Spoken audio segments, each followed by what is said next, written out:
All right, so our next speaker comes to us from The Ohio State University, and he's going to tell us about developing impact-based soil moisture thresholds based on agricultural drought assessments through using corn and soybean yields. So this is Zhanassyl Teleubay. Thank you so much. Thank you. Thank you for this opportunity. This is my first soil moisture workshop I'm attending. So my name is Zhanassyl Teleubay. I'm a grad student at The Ohio State University. Today I'll speak on developing impact-based soil moisture thresholds for agricultural drought assessment using corn and soybean yield in the Midwestern US. It is well known that drought poses a major threat to agriculture, especially in regions like the Midwest. Current systems use fixed soil moisture levels to monitor drought, but these levels often don't reflect real-world conditions accurately. So thus our research aims to create soil moisture thresholds that better match actual drought impacts on crops, improving how we monitor and respond to drought. Our main objectives are to separate crop yield changes caused by weather from other factors like floods or management activities. We do this by removing long-term trends and filtering the data. Then we look at how yield relates to soil moisture at various depths throughout the growing season. And ultimately, we want to compare our new thresholds with traditional methods to see which performs better. Figure 1 highlights our study region covering Iowa, Illinois, Indiana, and Ohio, which are major agricultural states in the Midwest. The colors represent average combined yields of corn and soybean from 1982 to 2022. We can clearly see that yields vary significantly across the region. Typically, counties in northern and central areas produce higher yields, while those in southern areas experience lower yields. So data and methods, we used volumetric soil moisture data from NLDAS, NOAA land surface model at 0 to 100 centimeters. This data was converted into millimeters and averaged by county for each month. We chose to express soil moisture in millimeters because it is more intuitive and relatable for farmers. Moreover, we gathered crop yield data from USDA and NSS week stats, and then removed long-term trends using OLS regression. Then we standardized yields to compare them easily. And after that, we analyzed how strongly yield changes are linked to soil moisture, which allowed us to develop our new thresholds. We also performed data filtering, which I will explain in more detail in next slides. Figure 3 illustrates the distribution of approximately 30,000 corn and soybean yield records across our study area over 40 years. The distributions are fairly symmetrical, and the median yields vary slightly by state, with Iowa and Illinois showing higher productivity compared to Indiana and Ohio. As I mentioned earlier, we filtered our data set to make sure we were only analyzing drought-related yield losses. In our earlier work, we noticed something odd. In some cases, crop yields were extremely low, even though rainfall or drought indicators like SPI and SPEI showed normal or even wet conditions. So when we looked closer, we found that these low yields were linked to major flood events, like 2015 flood in Ohio, 2008 flood in Iowa, and even the Great Flood of 1993. To clean up our data, we excluded any record where a county had above average soil moisture and a yield lower than its historical average during the study period. This helped us focus only on drought impacts and avoid misleading results. This table shows the fixed soil moisture thresholds used for drought monitoring across different depths and states over the study period. These thresholds were calculated based on the 2nd, 5th, and 20th percentiles of the soil moisture distribution in each county and depth level, then averaged across 4 states. For example, for the top 10 centimeter layer, the D4 drought category in Illinois starts at 18.3 millimeters, while in Ohio, it's higher at 21.2 millimeters. And as we go deeper into the soil, the moisture values naturally increase. This slide presents correlation matrices showing how corn and soybean yields relate to soil moisture across different depths and months. we observed that the correlations tend to be stronger in deeper soil layers, particularly in the mid and late growing season. Overall, we found that the correlations peak at around 0.5 to 0.6 in July and August across all states.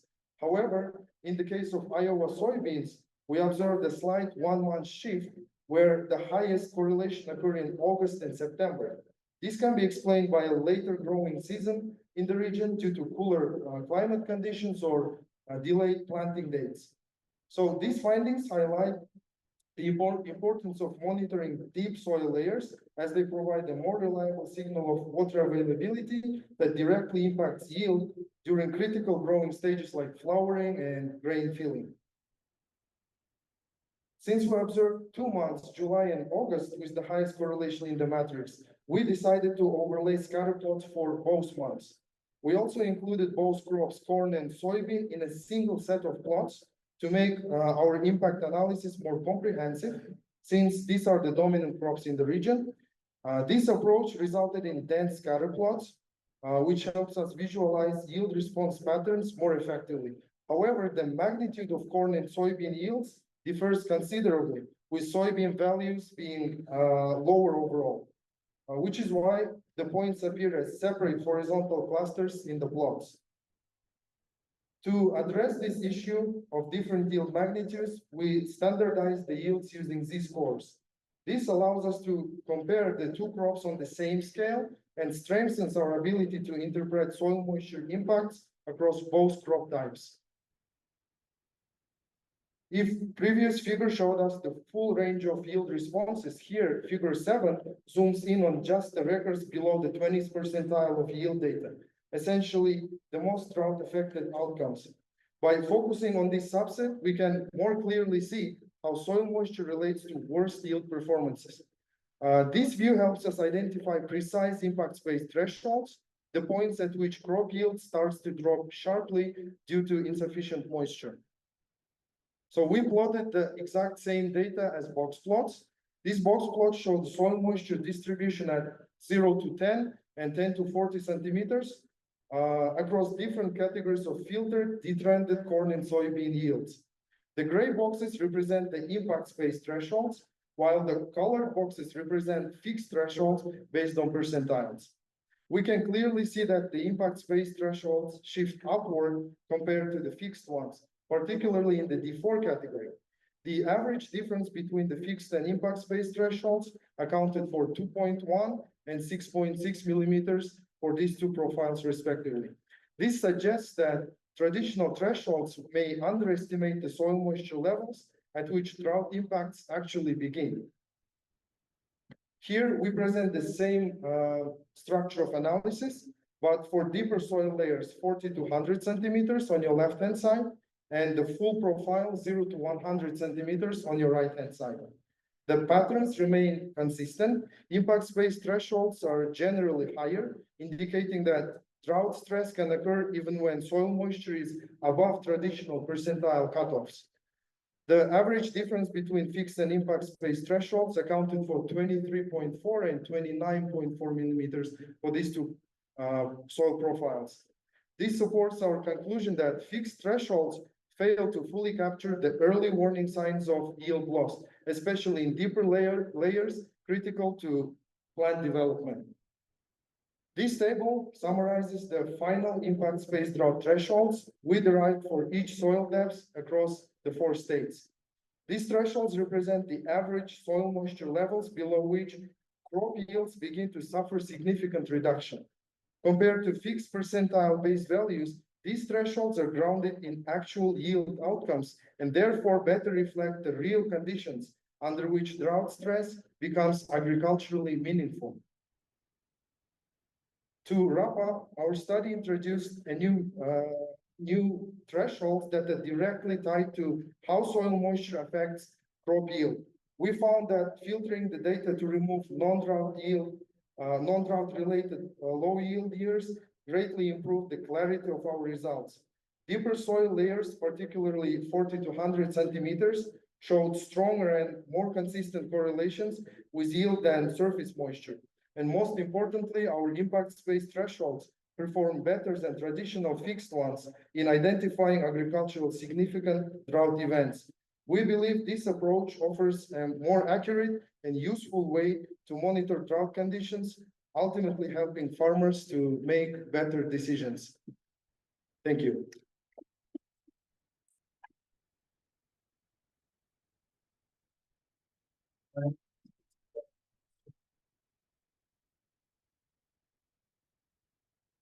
I guess also, oh, go ahead.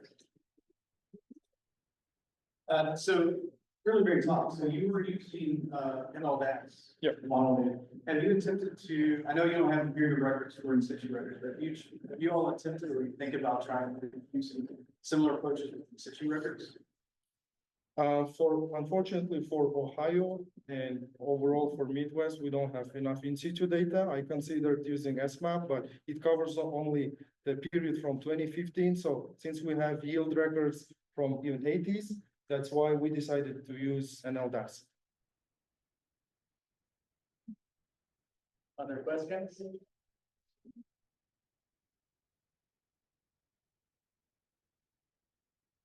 Yeah, this is more of a comment than a question. The second point there is the layers, 2027 shows a higher correlation. And that's exactly what we found by putting permanent sensors out. It's deep moisture to make high yields. And this is kind of coming in and out. But that's exactly what we found. Yeah, I just in the dead hole here, but yeah, we've done exactly that. But it's what happens in the third, fourth, and fifth quarter, is what you need to grow high yield in a limited environment. And we're irrigated, but what we'll obviously make there, it's a snap. Yeah, actually, we were expecting higher correlations, not 0.5 or 0.6, maybe something around 0.8, but I think that's the model bias and uncertainties. Also, we performed zonal statistics for each county. That's why we have slightly lower correlation values. But yeah, overall, 40 to 100 centimeter profile has higher correlations.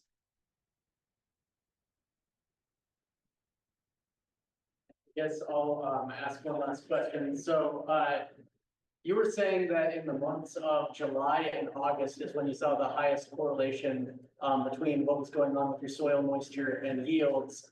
Was it at a specific time in July and August, or was it kind of an integration throughout the month of what soil moisture was? That's a great question. We didn't look at weekly or daily scale. We performed our analysis on monthly scale only. So that's why I cannot answer to this question. Okay, thanks. Let's see. So we do have a little bit of time left for a discussion panel. So if our three speakers for this session are game, we can all kind of ask you questions together. If Ken and David are willing to come back up.